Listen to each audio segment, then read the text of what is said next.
Assalamualaikum warahmatullahi wabarakatuh. Halo semuanya, gimana kabar kalian semua hari ini? Semoga kalian selalu dalam keadaan sehat walafiat dan selalu bahagia dimanapun kalian berada. Sebelumnya yang terhormat Bapak Ronawan Junad Moko selaku dosen pengampu mata kuliah Statistika dan teman-temanku semua yang sedang menonton video ini. Kami dari kelompok 4 ingin mempresentasikan hasil diskusi kelompok kami mengenai tendensi sentral. Sebelumnya, izinkan saya untuk memperkenalkan anggota kelompok 4. Yang pertama ada Zulfa Syafaatunisa dengan NIM 2152221204. Yang kedua ada Yeni Lestari dengan NIM 2152221213. Yang ketiga ada Putri Juniarti dengan NIM 2152211226. Dan yang terakhir ada saya sendiri, Erika Novianti dengan NIM 21521239. Langsung saja masuk ke pembahasan yang pertama. Apa sih itu tendensi sentral? Tendensi sentral adalah nilai tengah yang menjadi pusat suatu distribusi frekuensi atau data dan kecenderungan skor-skor tertentu yang ada dalam suatu distribusi. Nilai-nilai tendensi sentral dari sekumpulan data merupakan nilai-nilai yang menggambarkan letak dalam distribusi data. Macam-macam tendensi sentral seperti yang kita ketahui ada mean atau rata-rata, modus atau nilai yang sering muncul, dan median atau nilai tengah. Data yang dapat dianalisis yaitu data yang berskala interval atau berskala rasio. Pembahasan yang pertama kita akan masuk ke mean atau rata-rata hitung. Apa sih itu rata-rata hitung atau mean? Itu adalah jumlah seluruh skor distribusi frekuensi dibagi dengan banyaknya data. Dalam matematika, mean dari populasi biasa disimbolkan dengan mu, sedangkan mean dari sampel disimbolkan dengan X bar. Rumus menghitung rata-rata data distribusi frekuensi tunggal adalah mu sama dengan sigma X per N. Mu adalah mean atau rata-rata atau rata, sedangkan X adalah jumlah skor semua data dan N adalah banyaknya data atau biasa kita sebut dengan frekuensi. Langsung masuk ke contoh soal saja. Di sini terdapat hitunglah rata-rata pengukuran tinggi badan 5 anak dengan data sebagai berikut. 143 cm, 148 cm, 136 cm, 152 cm, dan 139 cm. Nah, itu kita mencari dulu sigma X-nya dengan cara menambahkan semua data yang telah tersedia dengan hasil 718 dengan frekuensinya 5 karena jumlah datanya ada 5. Lalu untuk menghitung rata-ratanya adalah 718 dibagi dengan 5 sama dengan 145,6. Jadi kita dapat menghitung mean dari suatu data dengan rumus yang sudah dijelaskan.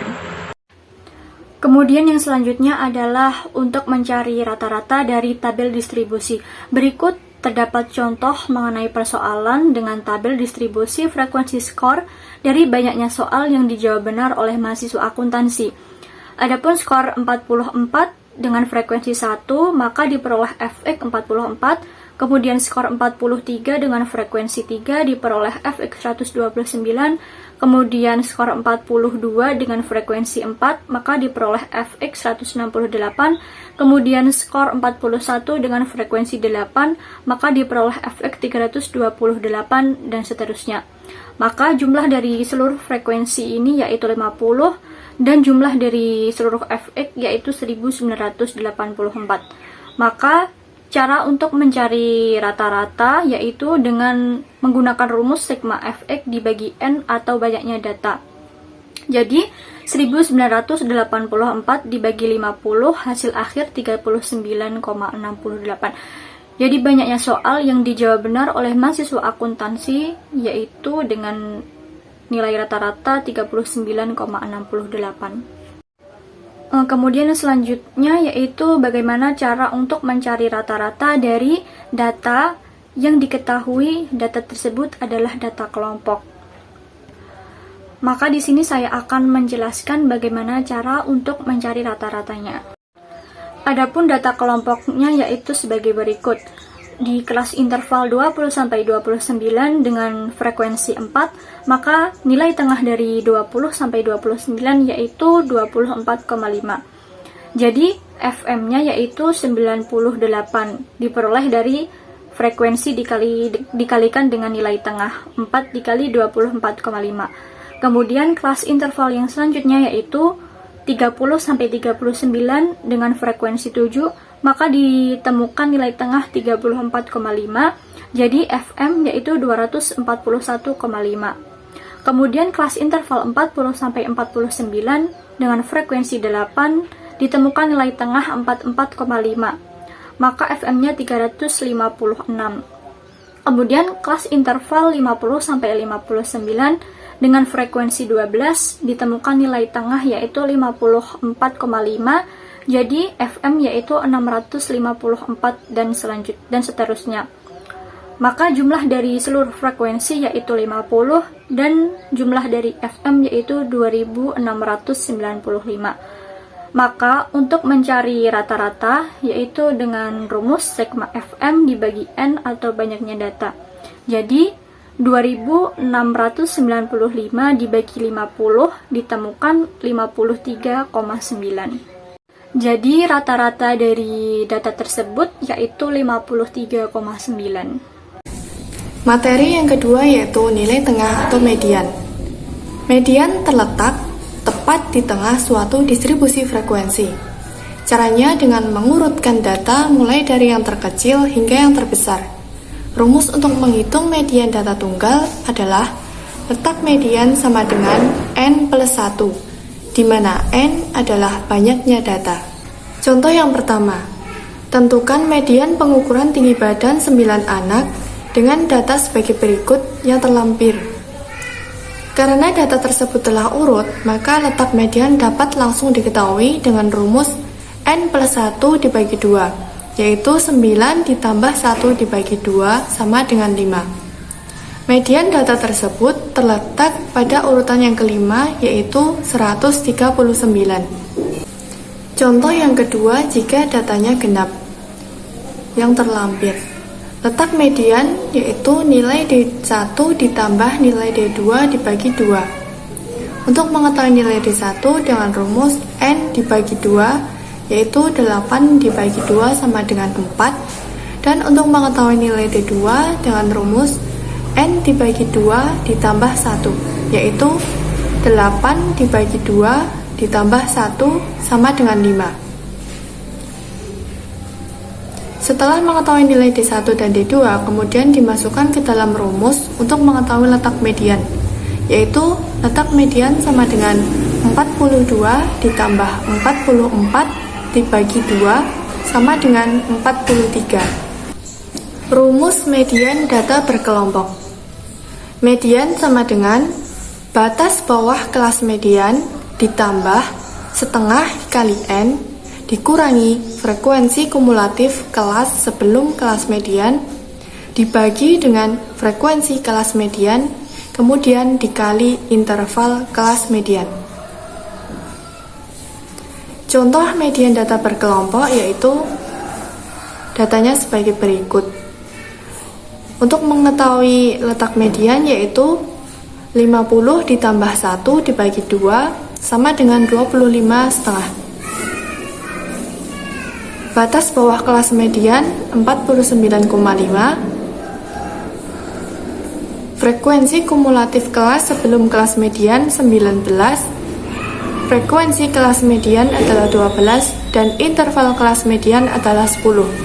Dari data-data yang telah diketahui, kemudian dimasukkan ke dalam rumus dan diperoleh median sebesar 50.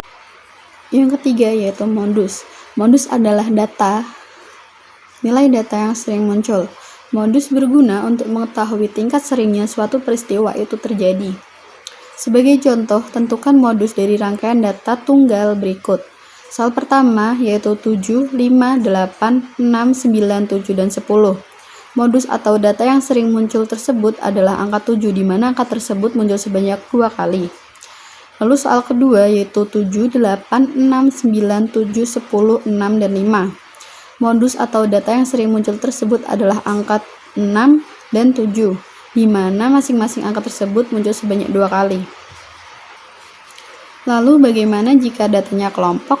Di sini disajikan tabel yang berisi data kelompok yang terdiri dari kelas interval dan frekuensi, dimulai dari kelas interval 20 sampai 29 dengan frekuensi 4, 30 sampai 39 dengan frekuensi 7, 40 sampai 49 dengan frekuensi 8, 50 sampai 59 dengan frekuensi 12, 60 sampai 69 dengan frekuensi 9, 70 sampai 79 dengan frekuensi 8, 80 sampai 89 dengan frekuensi 2. Jumlah dari frekuensi tersebut adalah 50.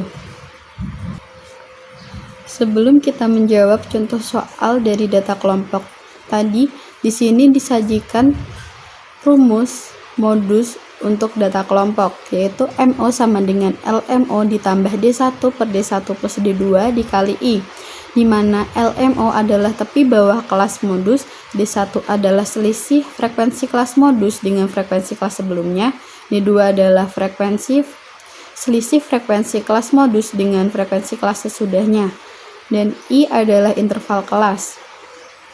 Lalu di sini kita akan menjawab contoh soal tadi. Yang pertama, kita akan menentukan kelas modus terlebih dahulu. Kelas modus adalah kelas yang paling tinggi frekuensinya, yaitu kelas keempat, di mana frekuensinya 12 dan kelas intervalnya 50 sampai 59. Lalu kita menentukan LMO, D1, D2, dan I-nya terlebih dahulu. LMO adalah tepi bawah kelas modus, yaitu dari kelas interval 50 sampai 59, LMO-nya adalah 50 dikurangi setengah, yaitu 49,5. Lalu D1-nya frekuensi kelas modus dikurangi frekuensi kelas sebelumnya, yaitu 12 dikurangi 8, yaitu 4. Lalu D2-nya frekuensi kelas modus dikurangi frekuensi kelas sesudahnya, yaitu 12 dikurangi 9, yaitu 3, dan I-nya adalah 10. Lalu setelah data tadi ditemukan, dimasukkan ke dalam rumus. MO sama dengan LMO plus D1 per D1 plus D2 dikali I. MO sama dengan LMO-nya dimasukkan 49,5 ditambah D1-nya 4 per D1 plus D2, yaitu 4 ditambah 3 dikali I, yaitu 10, yaitu MO-nya adalah 55,21, yaitu modusnya 55,21. Baik teman-teman, kita sudah sampai di penghujung presentasi dari kelompok 4. Bagi teman-teman yang masih ada pertanyaan, kritik, atau saran mengenai apa yang telah kami sampaikan, boleh banget untuk tulis di kolom komentar. Sekian presentasi dari kelompok 4, kurang lebihnya mohon maaf. Wassalamualaikum warahmatullahi wabarakatuh. Dadah.